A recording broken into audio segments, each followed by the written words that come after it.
নমস্কার বন্ধুরা, আজকে আমি আপনাদের সঙ্গে শেয়ার করব কাঁচকলা কোপ্তা একটি রেসিপি। এখানে কাঁচকলার কোপ্তা তৈরি করতে কাঁচকলা এবং আলু আমি সেদ্ধ করে রেখেছিলাম। আম কাঁচকলার খোলাগুলো ছাড়িয়ে নিয়ে এর মধ্যে আগের থেকে আমি একটুখানি দিয়ে রেখে দিয়েছিলাম বেসন আর চাল গুঁড়ো আর নুন। আর কাঁচকলার যে খোলাগুলো আছে এগুলোও আমি দিয়ে দেবো। এগুলোকে আমি ছোট ছোট কুচি কুচি করে কেটে গ্রাইন্ড করে নিয়েছি।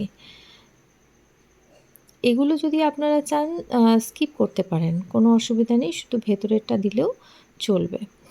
দেখুন এভাবে পেস্ট করে নেওয়া হয়েছে। এবারে যেই মিশ্রণটা আমি করব, কাঁচকলার যে মিশ্রণটা করব তার মধ্যে এই বাটাটা দিয়ে দেব।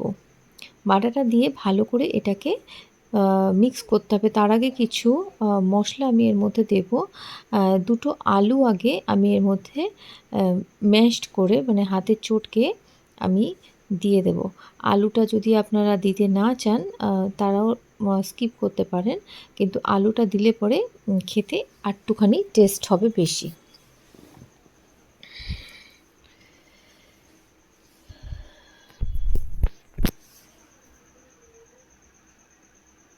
এবারে এর মধ্যে কিছু মশলা দেব গোটা জিরে অল্প করে, হলুদ দেব,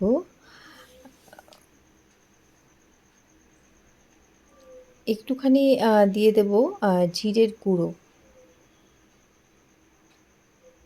দেব কিছু কিশমিশ। আমি এখানে কিশমিশ ব্যবহার করেছি, আপনারা কিশমিশটা স্কিপ করতে পারেন, অসুবিধা নেই। আর দেব মিষ্টি হিসেবে গুড়। এবার এই পুরোটাকে আমি মেখে নেব। যদি আপনাদের জলের প্রয়োজন হয় তাহলে অল্প করে আপনারা জল ছিটা দিয়ে এটাকে মাখতে পারেন।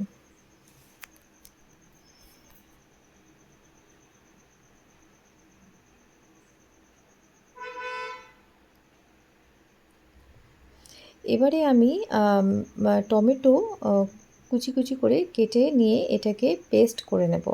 আমি কড়াতে তেল আগের থেকে বসিয়ে রেখে দিয়েছি, তেলটা গরম হোক ততক্ষণে আমি এই টমেটোটাকে পেস্ট করে নিই। এর মধ্যে টমেটো পেস্টের মধ্যে আমি একটুখানি আদাও দেব। আমি এখানে পেঁয়াজের ব্যবহার করিনি গ্রেভিটা করার জন্য, আমি নিরামিষেই করছি এটা।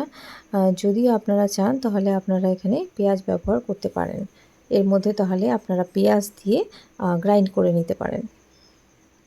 এর মধ্যে আমি আরও কিছু জিনিস দেব, কিছু কুচো বা ভাঙা কাজু, দোকানে অনায়াসেই কিনতে পাওয়া যায়। আর সঙ্গে দেব একটুখানি সাদা তিল। আপনারা এখানে তিলটাকে স্কিপ করে মগজদানাও ব্যবহার করতে পারেন।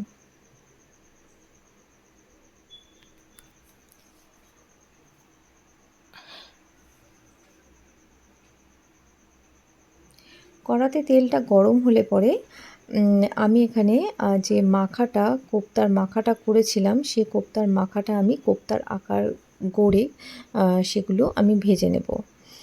আপনারা চাইলে কোপ্তার আকারটা ছোট বা বড় করতে পারেন। আমি মাঝারি সাইজের করেছি।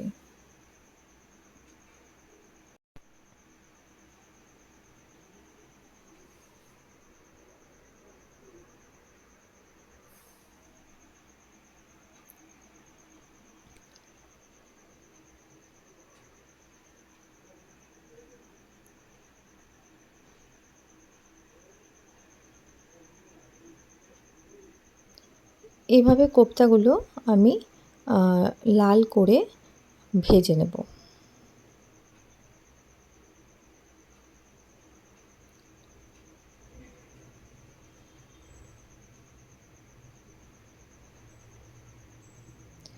কোপ্তাগুলো সব ভাজা হয়ে গেছে।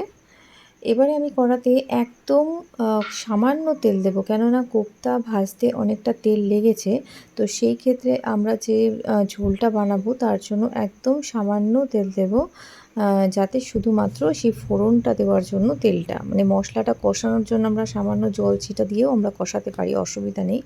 ফোড়নটা দেওয়ার জন্য শুধু তেলটা আমরা দেব। আপনারা দেখতে পাচ্ছেন যে কতটুকুনি তেল ব্যবহার করা হয়েছে। এর মধ্যে আমরা শুকনো লঙ্কা, গোটা গরম মশলা, সাদা জিরে আর তেজপাতা আমি ফোড়ন দিচ্ছি। ফোড়নটা হয়ে গেলে এর মধ্যে আমরা যে পেস্টটা আছে, টমেটোর পেস্ট যেটা আমরা করেছি সেটা আমরা এতে দিয়ে নাড়াবো।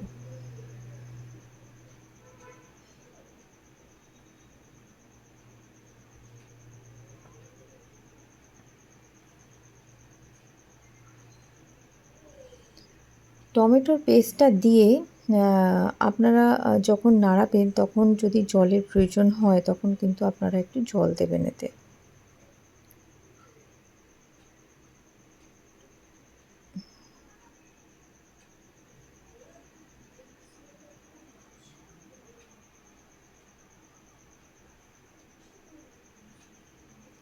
আমি সামান্য জল দিয়েছি।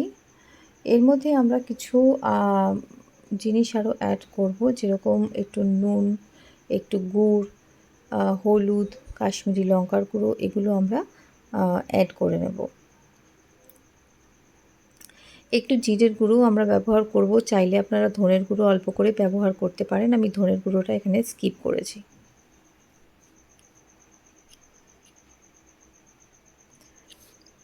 সমস্তটা দিয়ে বেশ করে নাড়াতে হবে, কষাতে হবে। যখন টমেটোর যে কাঁচা একটা গন্ধ আছে সেটা যখন চলে যাবে তখন এর মধ্যে জল দিয়ে দিতে হবে, পরিমাণ মতো আপনারা জল দিয়ে দেবেন।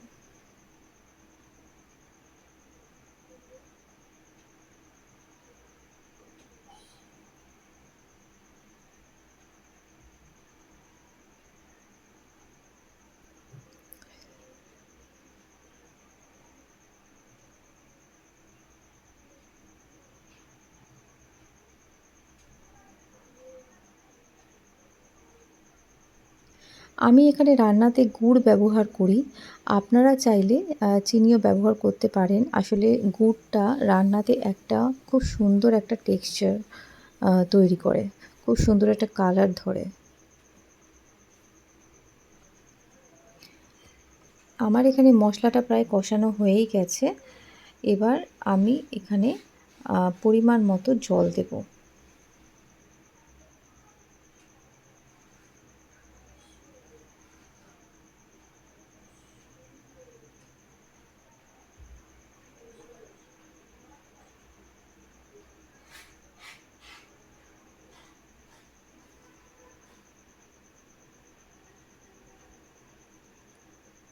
পরিমাণ মতন এখানে জল দিয়ে যে ঝোলটা হবে এটা ফুটতে দিতে হবে। যখন ফুটে উঠবে তখন কোপ্তাগুলো এর মধ্যে ছেড়ে দিতে হবে এক এক করে। কোপ্তাগুলো আমি এখানে একসঙ্গে রেখেছি। অ্যাকচুয়ালি কোপ্তাটা আপনারা একটু আলাদা করে রাখলে মনে হয় বেশি ভালো হবে, কারণ ঝোলটা পুরো টেনে নিলে কোপ্তাটা কিন্তু গলে যাবে। তো সেই ক্ষেত্রে কিন্তু খুব সমস্যা হবে। ঝোল আর কোপ্তা দুটোকে আলাদা করে রাখলে আপনারা কোপ্তাটার সঙ্গে ঝোলটা পরে পরিবেশন করতে পারবেন। আমি এখানে কোপ্তা আর ঝোলটা একসঙ্গেই রেখেছি, কারণ আমরা সঙ্গে সঙ্গে এটা লাঞ্চে খাবো বলে। আপনারা কিন্তু এটা আলাদা করে যদি একটুখানি সময় নেন বা ধরুন যে লোকজন আসতে দেরি হবে তখন কিন্তু আপনারা সেটাকে আলাদা করে রাখবেন। যে কোনো কোপ্তা রান্না করবেন আপনারা ঝোল থেকে কোপ্তাটা আলাদা করে রাখবেন। কোপ্তা ঝোলের মধ্যে দিয়ে কিছুক্ষণ ফুটিয়ে নিয়ে তারপর সেটা আলাদা করে রেখে দেবেন। তাহলে দেখবেন কোপ্তাটা মানে ঝোল ঢুকে গেছে কোপ্তাতে কিন্তু কোপ্তাটা গলেও নি। এইভাবে হয়ে গেলে পরে আপনারা সামান্য ঘি আর গরম মশলা ছড়িয়ে আপনারা নামিয়ে নেবেন আর গরম গরম ভাতে পরিবেশন করবেন।